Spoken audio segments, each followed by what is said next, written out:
pasalnya, pidana pokoknya. Nah ini sekarang kan berkaitan dengan apa yang sudah disampaikan oleh Reza Gledis kepada Nikita. Nah kemudian dakwaan itu dilakukan oleh JPU.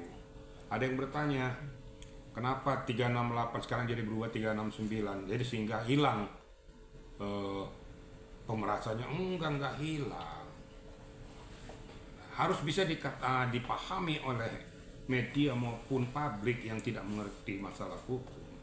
Kalau namanya pencemaran nama baik itu termaktub di dalam 310 311. Kalau 369 itu juga termasuk dalam kaitannya pemerasan. Karena dikatakan di situ ya, untuk mengambil keuntungan baik seluruhnya atau sebagian untuk dimiliki hasil daripada kalau tidak terjadi kesepakatan kedua belah pihak. Makanya saya katakan kalau kau tidak speak up ya, kalau kau tidak kasih saya speak up. Itu pemerasan halus juga. Nah sekarang jadi pointernya, coba tolong si Mbak Ben ini ya, mengkonteri nanti kan akan diberikan jawaban. Nanti kan JPU mempelajari ini kan gitu.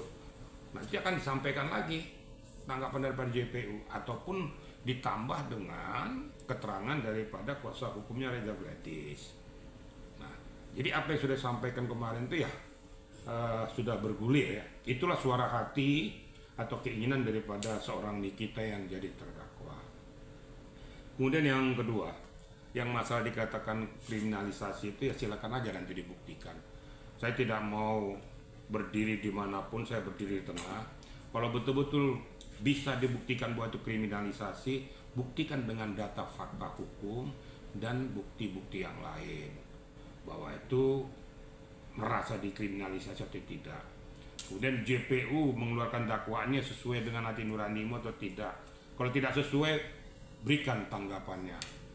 Nah, eksepsi kemarin sudah disampaikan berapa halaman saya juga nggak tahu ya. Kemudian yang ketiga tentang masalah BPOM. Mungkin sebelum bergulir ya mungkin didengarkan juga ya dari pihak Nikita dan Mbak Hamid, supaya nanti bisa ada kesamaan keadilan hukum. Makanya berkali-kali saya katakan kalau sudah berkaitan dengan masalah skincare akibat dari beritanya uang ini, nah itu harus dibuktikan. Makanya BPOM itu berkali-kali saya selalu katakan sampai capek saya ngomong tuh ya. Sekarang baru bunyi, orang-orang bunyi BPOM. Padahal dari dulu-dulu saya sudah ngomong itu.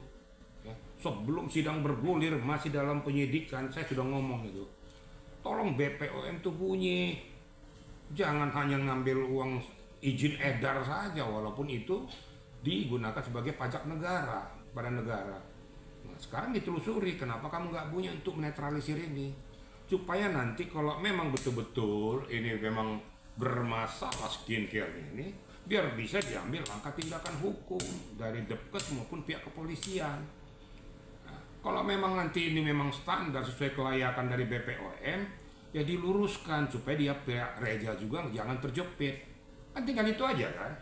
Kalau memang betul-betul dia overclaim atau underclaim, sudah lakukan lidik-sidiknya. Bila penting, kalau saya memang terbukti, itu sita tutup itu skincare-nya tuh, uangnya disita karena itu adalah hasil daripada kejahatan. Tapi kalau itu salah ya, tapi kalau benar ya berikan juga dong kepastian hukum kepada pihak Reza. Kan saya adil ngomongnya nih ya, jadi mana yang benar, mana yang salah. Nah ini yang kira-kira yang bergulir kemarin yang saya lihat. Kemudian hakim menutup untuk memberikan tanggapan nanti untuk sidang berikutnya. Jadi bukan menolak, bukan ya. Kan tidak seketika itu harus menjawab itu, tentu kan akan dianalisa oleh pihak JPU, tanggapannya apa tentang nota keberatan daripada pihak terdakwa, mungkin ditambah juga nanti dari pihak Reza Gledis dengan kuasa hukumnya. Yang perlu saya kutip di sini, bahwa siapapun yang berkaitan, yang ada irisannya, yang ada relevansinya dengan peristiwa ini harus diperiksa. Saya monitor di BAP itu menyebutkan juga nama orang-orang tertentu. Saya mohonkan diminta juga keterangannya. Sejauh mana keterlibatanmu, sejauh mana irisannya, sejauh mana relevansinya dengan peristiwa ini, supaya terang suatu perkara itu. sehingga diberikan tanggapan dan jawaban. Nah, kemudian hakim akan bertanya, JPO akan bertanya, pihak kuasa hukum daripada Reza dan Nikita juga bertanya, ya, sehingga akan keluarlah tanggapan dan jawaban daripada orang yang dipanggil itu. Tentunya kan di depan publik nih hakim akan menilai ini, hakim akan menganalisa ya kebenaran daripada informasi ataupun tanggapan ataupun jawaban daripada orang-orang yang dipanggil, termasuk nanti kemungkinan juga akan dipanggil juga saksi ahlinya ya, atau juga ahli pidananya, atau mungkin juga saksi adecar dan yang lain-lain. Nah, sehingga mari kita berikan kepada masyarakat suatu perjalanan edukasi hukum dan perjalanan hukum yang benar, yang berkeadilan, sehingga masyarakat awam tahu oh begini prosedur ataupun etikanya. Nah, yang satu yang kita harapkan adalah karena ini sudah booming, berikan prosedur hukum, berikan kepastian hukum, berikan keadilan hukum kepada orang-orang yang terlibat di dalamnya. Kalau memang terlibat ya buktikan, berikan sanksinya. Kalau tidak terlibat ya jangan juga dikebiri, jangan juga diberikan sanksi yang tidak sesuai apa yang dia lakukan. Adil kan? Kira-kira itu media ya. Pak, ada yang menarik lagi nih Pak, dari dapat notis dari Rieke Diah Pitaloka yang menyuarakan bahwa peran harus diperiksa juga atau diselidiki juga, jangan sampai ada oknum yang ikut terlibat diduga diguyur gitu Pak. Ya kan saya sudah ngomong tadi, makanya dibuka Pandora selebar-lebarnya ya. Yang Mbak Diah Pitaloka ya saya kenal, saya teman saya tuh ya, dia tahu saya siapa ya. Nah, dia ini kan orang-orang lugas juga nih Mbak Diah ini ya. Menurut hemat saya bagus, supaya jangan tertutup siapapun yang ada relevansinya, kan saya katakan tadi, siapapun yang terlibat yang ada relevansinya, mau itu dari aparatnya, mau itu dari orang-orang tertentu, kalau memang bisa dibuktikan ya silakan aja diperiksa. Nanti kan ada jalurnya nanti, apakah dari pihak aparatnya ya kan ada pimpinan atasannya, laporkan saja. Nah, sehingga keadilan hukum itu berjalan dengan baik, tidak ada tebang pilih. Kalau ada dikatakan perubahan pasalnya itu sah-sah saja, jangan juga masyarakat media publik juga salah pengertiannya, karena itu ada koordinasi antara penyidik dan JPU. Yang penting itu ranahnya tidak akan lari, tetap aja pemerasan juga itu 368 369 itu tidak lari. Jadi contoh, nggak mungkin dari pasal 372 ya dan 378 penipuan penggelapan tuh tiba-tiba dibuka di sini irisannya dengan pasal 338 339, kan nggak nyambung penipuan penggelapan dengan pembunuhan, kan nggak nyambung nih. Ini 368 39 memang ada irisannya, ada dengan kekerasan, ada dengan cara lisan, cara tertulis, intimidasi secara halus, sehingga orang yang bersangkutan mengeluarkan uangnya daripada dipublikasikan atau di speak apa yang dia lakukan, apa yang dia kerjakan. Ini yang saya katakan berkali-kali, buka nih kita, jangan kamu tutup-tutupin lagi. Kamu kan sekarang udah merasa tersakiti nih, daripada kamu untuk kenal sendiri, buka saja selebar-lebarnya. Bagaimana sih peristiwa perpindahan uang ini, apa sih yang terjadi, karena apa ini berpindah. Tentu kan ada, nggak mungkin cuma-cuma ini uang, nggak ada tuh. Nah, kalau memang betul-betul endorsement ya, di endorse, di endorse itu ya buktikan bahwa di endorse apa buktinya, nih, bahwa ini tidak ada relevansinya dengan pemerasan. Nah, buktikan juga. Tapi kalau memang ada relevansinya, buka saja. Saya gara-gara begini dikasih ini. Berarti kalau ditindak pidana korupsi, yang menyuap dan yang disuap itu kena. Nah sekarang supaya dikenakan itu kalau memang betul, ya dibongkar saja.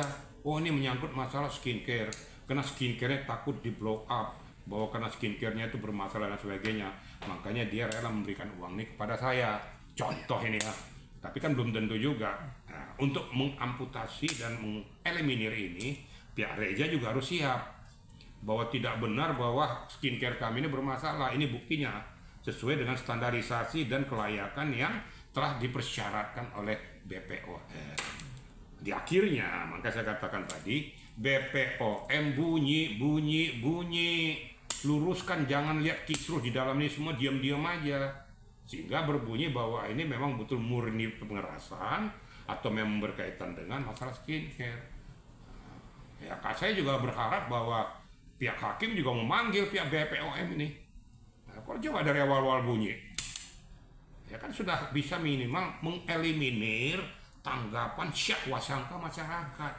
Oh begini proses hukumnya, karena BPOM mempunyai kewenangan untuk memverifikasi, untuk mengamputasi, untuk menutup. Dia punya kewenangan itu. Nah, kira-kira gitu rekan media ya. Bisa lah, ini kan sudah bergulir di pengadilan. Kalau sudah bergulir di pengadilan, dia nggak bisa dihentikan. Itu kan sudah berjalan. Tapi namanya permintaan daripada terdakwa ya manusiawi kan. Nah, kalau namanya wan prestasi, kita lihat saja wan prestasinya modelnya apa. Apakah ini wan prestasi? Kalau wan prestasi adalah suatu kesepakatan tentang suatu pekerjaan dengan catatan. Ya, wan prestasi tidak akan berlaku apabila berbau pidana. Ingat ya, bahwa yang dipersyaratkan dalam kesepakatan antar kedua belah ini tidak boleh berbau pidana. Kalau berbau pidana wan prestasi itu gugur, nggak bisa. Tinggal buktikan saja. Tapi kalau permintaan daripada pihak Nikita supaya ditangguhkan dulu segala macam, manusiawi lah. Saya nggak mau juga mengamputasi apa permintaan ini kan, ya namanya juga permintaan ya. Dari kuasa hukumnya minta supaya ditangguhkan sampai sidang perdata selesai. Ya sah-sah saja permintaan kita kan. Ya silakan aja, tinggal hakim yang menilai, menganalisis, mengambil suatu keputusan. Ya. Jadi saya adil kan, saya nggak bicara kemana-mana. Tapi saya memberikan edukasi hukum kepada masyarakat supaya paham, oh begini rupanya pokok permasalahannya. Nah, di akhirnya saya berharap hakim kita ketuk hati nuraninya. Walaupun berkata di akhir keputusannya berdasarkan ketuhanan yang Maha Esa, tapi yang berkeadilan. Adil kepada masyarakat, adil kepada yang bersangkutan, adil juga kepada yang bersengketa. Itu kira-kira ya. Oke.